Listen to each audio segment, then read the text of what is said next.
Hey everybody. Um, I'm gonna give you guys something to think about, and that is the reality in a SHTF situation.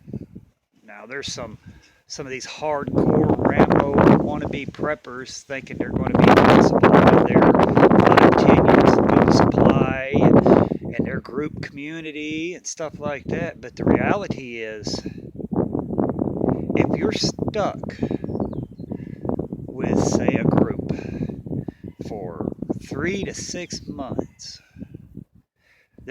everybody's gonna start getting on everybody's nerves.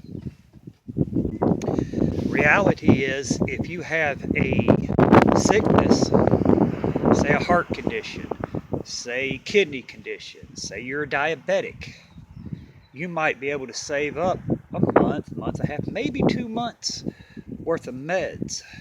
But after that, you're not going to have your meds, you're going to die. Disease is going to run rampant, because there's not going to be clean water. It's just going to be, it's going to be bad on the disease part. Rabies is going to spike because all the dead bodies are garbage just piled and piled up. And, stress level, everybody's stress level is going to be so high because you're not going to be able to excuse me, be mellow. You're always going to be on high alert. You're always going to be watching. You're not even going to be able to go to your garden and pick, you know, your vegetables unless somebody is standing guard, because people's going to find out you got chickens or you got rabbits or you got goats, or you got a garden. They're going to come in and try to rob you just so they don't starve. Um,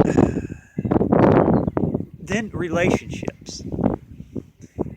If it's just you, say you and your wife, or you and your husband and the kids, and you're at your home and you can't get outside, you can't do anything, you're stuck together for a month, month and a half, 2 months, 3 months, you're going to get on one another's nerves so bad that you're going to wind up hating one another, because due to the stress, due to the closeness where you guys can't get out and you can't, do your normal routine, it's going to drive a wedge in a lot of relationships. People don't think about that.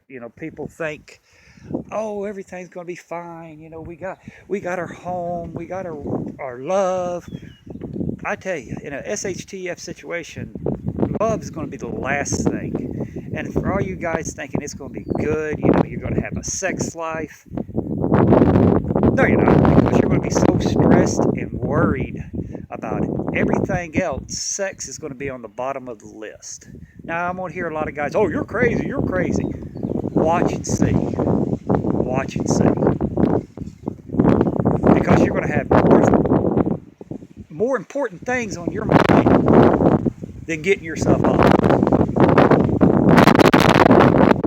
And a lot of people don't realize, because it's going to be so stressful and so, confining, people are going to think, okay, I'm going to get me a drink. Say they got wine or liquor or moonshine saved back for bartering. Just to escape reality, they're going to start drinking heavy. Then they could be pain pills. They could be, pot. There could be other drugs being manufactured for trade, and people's going to get onto that just to escape reality, escape the harshness, escape the stress. But people don't think that. People's going to say, oh, that won't happen to me. I'm this and I'm that. Are you guys Superman? Do you have superpowers that you could take the stress right out of you and say, oh, I am it? That's Rambo land. Nobody thinks about what's it's going to be like. They think, oh, I got all my preps, man. I've got 5 years of preps. I've got 5,000 rounds of ammunition. I got 10 guns. I'm in a community. It's not going to be Disneyland. It is going to be horrible. This wind's picking up. It's going to be horrible. Just imagine being stuck being stuck in a home with your in-laws, your mother-in-law, your father-in-law. Now just imagine being stuck there for 3 to 6 months.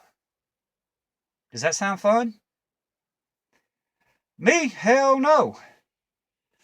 I wouldn't want to be stuck 3 to 6 months with my own parents. I left home at 17. I had enough of my parents. I love them to death, but that'd be hell. Because, that's what people don't understand. Everybody lives their life different. And if you put a group of people into a small area, it's going to become hell after a while. Because you might get tired of seeing Paul over here clipping his toenails. Mary might be over here scratching her butt. Little Johnny might be picking his nose. All that is going to come down. It's going to be aggravating. And people's going to start snapping. Then you got to consider the food. Everybody says, I got all this food. How many times you guys been sitting, on the computer, watching YouTube or watching a movie, and you decide, oh, I'm going to get up and make me some popcorn. I'm going to get me a bowl of chips, or I'm going to make me a sandwich.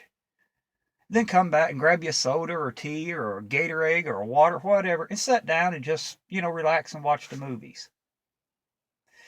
In a SHTF situation, you're not going to be able to do that because you're going to have to watch how you do your food. You're going to have to be on like a 2 meal a day. Breakfast and dinner. No snacks, no lunch. No nothing like that. Because if you just eat normal, you're going to eat your food supply up. But people don't think. They just think, oh, it's going to be, I'm a patriot. I'm going to do this and I'm going to do that. I'm going to be a Rambo. But they don't consider the stress factor. They don't take into effect the aggravation. They don't take into the fact, you're going to be crammed in a corner. You're going to cram with people that their habits is going to get on your nerves and your habits are going to get on their nerves. They're going to be relationship problems. They're going to be, people who's never drunk is going to start drinking, and everybody that gripes at me for smoking, I guarantee you take a non-smoker and you put him or her in a stressful situation for 2 or 3 months, they're going to be firing up cigarettes if they can get one, just to help them calm down.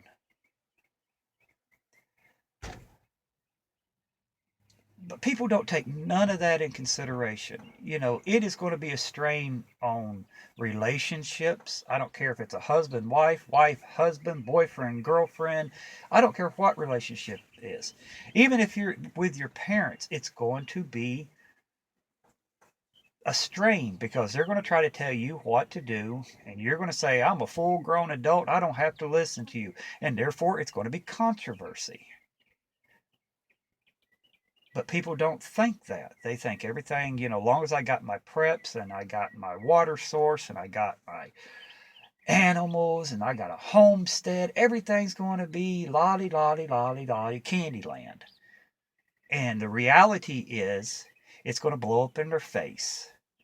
You know how many suicides they're going to be from people who cannot take what's fixing to come?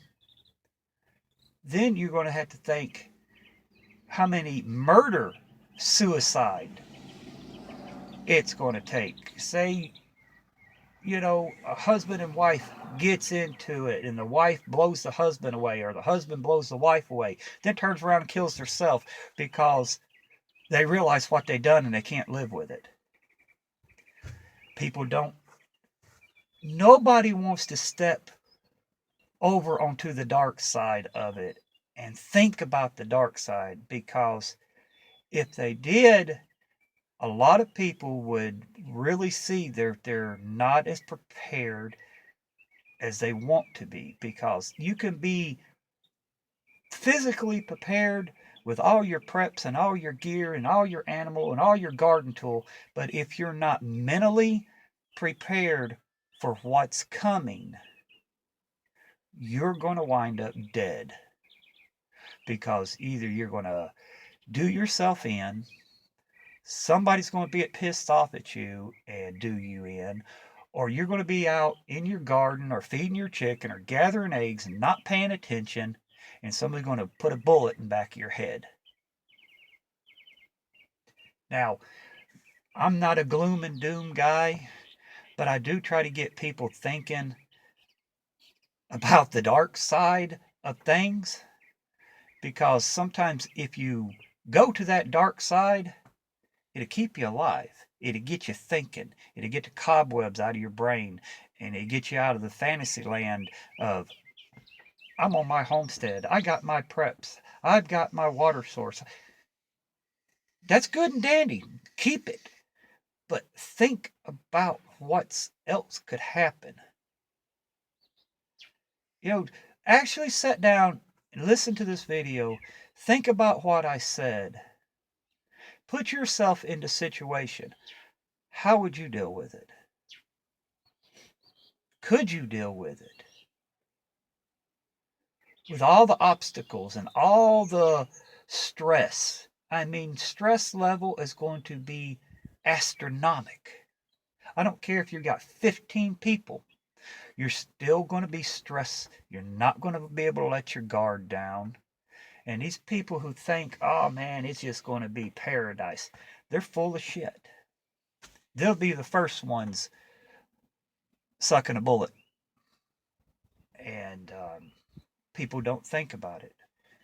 They don't want to think about it because it might pop their bubble. But that's the reality. There are going to be more murder, more suicides due to stress. And a lot of it's going to come with, I don't have a cell phone. They're going to have social media withdrawals. Because you look at these people, I say 70% is going to go crazy without that iPhone or that tablet or whatever. That's going to be another stress factor on them, on top of everything else. But tell me what you think. Tell me how you guys feel. Have you thought about the dark side of an SHTF? Everybody thinks about the hoarders and the looters and the marauders and the riots and this and that, but they don't think about stress.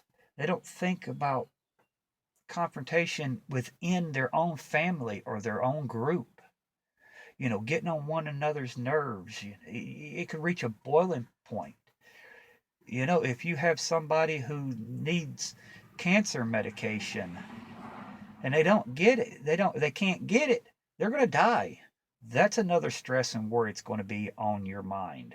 If you're diabetic and you can't get your insulin, you're going to die. Nobody wants to talk about it. But just tell me what you think. Have you guys thought about it, or is this the first time you guys even considered thinking about it? But I want everybody to make it through whatever's coming. So I hope this opened your guys' eyes, the ones who hasn't thought about it. I hope it gets you thinking. But again, let me know what's going on, how you feel, and I'll see you on the next one. Bye for now, guys.